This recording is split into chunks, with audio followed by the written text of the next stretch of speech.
নমস্কার, আমি জ্যোতিশ্রী পারমিতা। জ্যোতিষে একটা গুরুত্বপূর্ণ দিক কিন্তু বাস্তু।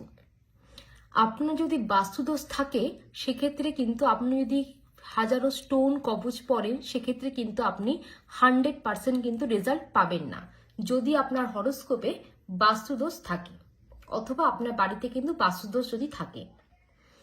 অনেকেরই হয় যে বাড়িতে এলেই তাদের মনের মধ্যে কিন্তু একটা দুঃখ বেদনা, পরিবারের লোকজনদের সাথে ঝামেলা লেগে যাচ্ছে, ঝগড়া হচ্ছে, বাড়িতে কোনোভাবেই তার ভালো লাগছে না। তার মনে হচ্ছে আমি বাইরেই ভালো ছিলাম, কেন শুধু শুধু বাড়িতে এলাম। বাড়ি ঢুকলেই পরিবারের লোকদের সাথে মতবিরোধ হচ্ছে, শান্তিতে বাড়িতে থাকতে পারছেন না। তাহলে মনে করবেন আপনার কিন্তু বাস্তুদোষ আছে। সেক্ষেত্রে আপনারা কি করবেন?